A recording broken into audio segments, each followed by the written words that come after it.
இந்த வீடியோவில் நம்ம என்ன பார்க்க போறோம்னா, மேஷ ராசிக்காரர்களுக்கு 2025 டிசம்பர் மாதம், வருடத்தின் கடைசி மாதம் எத்தகைய ஒரு மாதமாக, பலாபலன்கள் நிறைந்த ஒரு மாதமாக மேஷ ராசிக்காரர்களுக்கு இருக்க போகுதுங்கிறது கொஞ்சம் டீட்டெயில்டாக சயின்டிஃபிக் வேதிக் அஸ்ட்ராலஜி முறையில் மிகைப்படுத்தாமல் உள்ளது உள்ளவாறு நம்ம பார்க்க போகிறோம்.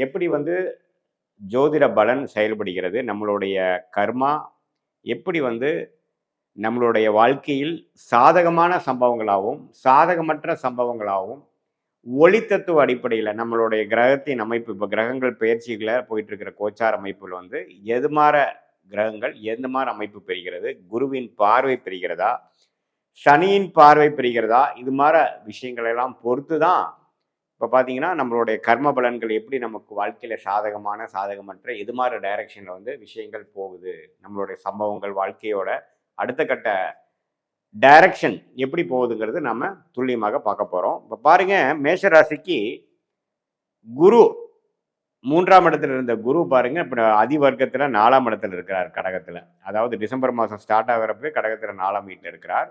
அது அதிவக்ரம் முடிந்து டிசம்பர் முதல் வாரத்திலேயே பார்த்தீங்கன்னா 3ஆம் இடம்ங்கிற அதோட மிதுன வீட்டுக்கு போகிறார். ஸோ அந்த வக்ரம் முடியுது, முடிவுக்கு அந்த மிதுனத்துக்கே அவர் திரும்பி போகக்கூடிய அமைப்பு நம்ம பார்க்குறோம். ஸோ முதல் 2வது வாரத்திலேருந்தே 3ஆம் இடத்திலிருந்து 9ஆம் இடம் என்று சொல்லக்கூடிய பாக்கியஸ்தானத்தை பார்ப்பது அருமை. ஸோ இந்த ஒரு அமைப்பு இருக்குது. அதே சமயத்தில் 7 நாட் சனியில் விரய சனி நடந்து கொண்டு இருக்கிறது மேஷராசிக்காரர்களுக்கு உங்களுக்கு நல்லா தெரியும், அது நீடித்து இருக்குதுங்க. அதே சமயத்தில் 11ஆம் இடத்துல ராகுவும் 5ஆம் இடத்தில் கேதுவும் நீடித்திருக்கிறார். ஸோ இத்தகைய ஒரு ஆண்டு பல அமைப்பு மேஷராசிக்கு இருக்குது. மாத கிரகங்கள் பார்த்தீங்கன்னா செவ்வாய், சுக்கிரன், சூரியன் எல்லாம் 8ஆம் இடத்தில் இருந்து குருவின் பார்வை பெறுகிறார்கள். ஒரு முதல் 2 வாரம் குருவின் பார்வை பெறுகிறார்கள். அதுக்கப்புறம் குருவின் பார்வையிலேருந்து விலகி எல்லாமே பார்த்தீங்கன்னா 9ஆம் இடத்துக்கு போகிறாங்க. ஸோ இது எத்தகைய ஒரு தாக்கத்தை நமக்கு கொடுக்க போகுதுங்கிறது நம்ம பார்க்க போகிறோம். பாருங்க, மாசத்தின் முதல் ஃபர்ஸ்ட் ஹாஃப் எப்படி இருக்க போகுதுன்னு பார்த்தா, வரவேண்டிய பணம், திடீர் லாபங்கள், அது மாதிரி சில நல்ல விஷயங்கள் நடக்கக்கூடிய அமைப்பு மேஷராசிக்காரர்களுக்கு இருக்குது. இப்போ அதாவது நீங்கள் வம்பு வழக்கில் ஒரு கேஸ் போட்டிருக்கீங்க, வரவேண்டிய பணம் இருக்குது, அல்லது நம்மளால நீங்கள் ஒரு இடத்த விற்று காசாக்கலாம், ஷேர் மார்க்கெட்டு, குடுக்கல் வாங்கல், ஸ்பெக்குலேஷன், ஏதோ ஒரு சுப விரயங்கள் பண்ணி நம்ம லாபம் எடுக்க முடியாமல் இருக்கக்கூடிய அமைப்புகளுக்கு டக்குன்னு ஒரு விஷயங்கள் ஃபாஸ்ட்டாக நடந்து நமக்கு சில லாபங்கள், சில சொத்துக்கள், சில ப்ராப்பர்ட்டி, சில பணம் நமக்கு வரக்கூடிய, இனாமாக வரக்கூடிய, அல்லது நம்மளோட மனைவி சொத்து, மனைவியாக இருந்தால் கணவன், கணவியாக இருந்தால் மனைவி, அல்லது அடுத்தவங்களுடைய பணம், நமக்கு வரவேண்டிய பணம் உயில் மூலமாகவோ, ஸ்பெக்குலேஷன், லாட்ரி, ஜாக்பாட், அது மாதிரி விஷயத்தில் வரக்கூடிய அமைப்பு உள்ள மேஷராசிக்காரர்களுக்கு இந்த தருணத்தில் முதல் 2 வாரம் டிசம்பரில் அது மாதிரி அமைப்பு கண்டிப்பாக உண்டு. ஏன்னா உச்சகுருவின் பார்வை நமக்கு செவ்வாய் ராசி அதிபதி செவ்வாய் மேலையும் சூரியனாலையும் சுக்கிரன் மேலையும் விடுகிறது நல்ல விஷயம். மாதத்தின் 3rd and 4th வீக் எப்படி இருக்குன்னு பார்த்தீங்கன்னா, இந்த அமைப்புகள்லாம் முடிந்து சனியின் பார்வை பெறுகிறார், குருவின் பார்வையிலிருந்து விழுகிறார். ஸோ ஃபர்ஸ்ட் 2 வீக்ஸ் ரொம்ப நல்லா இருக்கு. இந்த டைமில் கொஞ்சம் நீங்கள் அதை யூஸ் பண்ணிக்கணும். உங்களுக்கு எந்தெந்த விஷயங்கள் வர வேண்டியதோ அதெல்லாம் கொஞ்சம் நல்லா கான்சன்ட்ரேட் பண்ணிட்டீங்கன்னா, வியாபாரத்தில் இருக்கிறவங்க, தொழில், வேலை, இன்வெஸ்ட்மெண்ட் லைனில் இருக்கிறவங்க, இம்போர்ட் எக்ஸ்போர்ட் பண்ணிட்டு இருக்கிறவங்க, இது மாதிரி துறையில் இருக்கிறவங்க, வெளிநாடு போகணும்னு நினைக்கிறவங்களுக்கு வெளிநாடு வாய்ப்புகள் டக்குன்னு முதல் 2 வாரத்தில் கிடைக்கிறது. டிராவலிங், திடீர் சில திருப்பங்கள் நடந்து நமக்கு பாசிட்டிவாக நடக்கக்கூடிய அமைப்புகள்லாம் மேஷராசிக்காரர்களுக்கு முதல் 2 வாரம் அற்புதமாக உண்டு. அதுக்கப்புறம் பார்த்தீங்கன்னா அது அப்படியே மெயின்டைன் ஆகிற மாதிரி அமைப்புகள் தான் அடுத்த 3rd and 4th வீக் இருக்குது.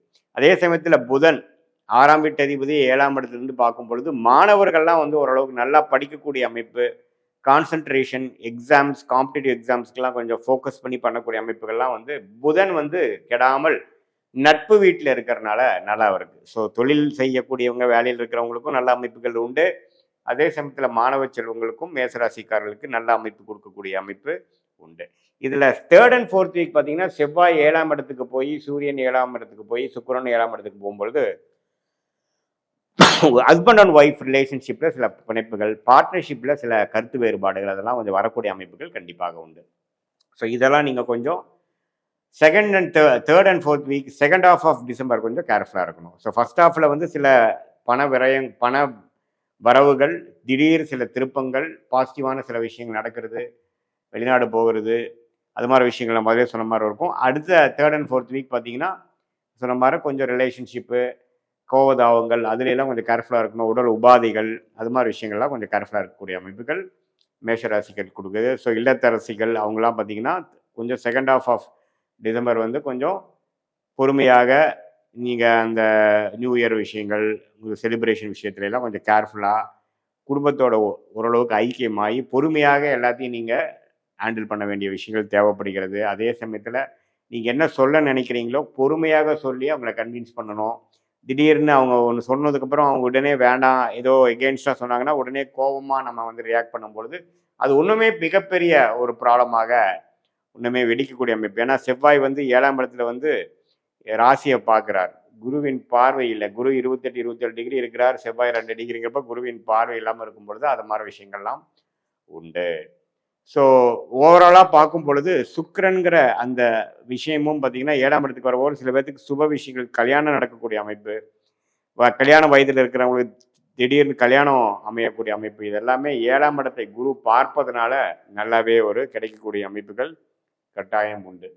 ஸோ பொதுவாக சொல்ல போனால் இம்போர்ட் எக்ஸ்போர்ட் ரிலேட்டட் இருக்கிறவங்க, வெளிநாடு விஷயத்தில் இருக்கிறவங்க, இந்த பங்கு சந்தையில் இருக்கிறவங்க, இது மாதிரி ஒரு ஸ்பெகுலேட்டிவ் விஷயத்தில், அது ஒரு கூட்டு தொழிலில் இருக்கிறவங்களுக்கெல்லாம் பார்த்தீங்கன்னா ஒரு நல்ல பலன்களை கொடுக்கக்கூடிய அமைப்பு இந்த டிசம்பர் மாதம் குறிப்பாக சொல்லப்போனால் முதல் 2 வாரம் வந்து ரொம்ப நல்லாவே இருக்குது. அது எல்லாரும் பயன்பட்டுக்கணும். அதே சமயத்தில் தேர்ட் அண்ட் ஃபோர்த் வீக் பார்த்தீங்கன்னா அந்த உடல் உபாதைகள், உறவுகள் எல்லாம் கொஞ்சம் கேர்ஃபுல்லாக இருக்கக்கூடிய அமைப்பு.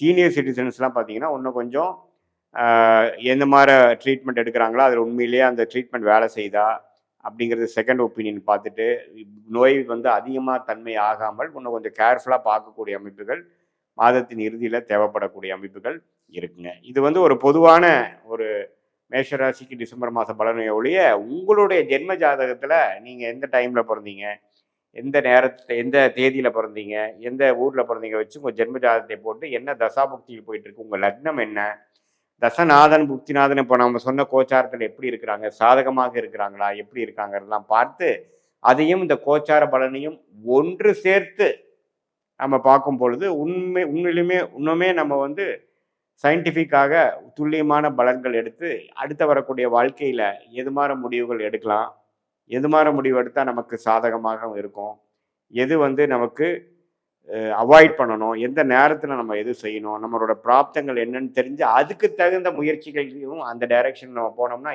எளிதில் நம் வாழ்க்கையில் வெற்றி பெற முடியும் என்று சொல்ல விரும்புகிறேன். மீண்டும் மற்றொரு காணொலியில் சந்திப்போம். நன்றி, வணக்கம்.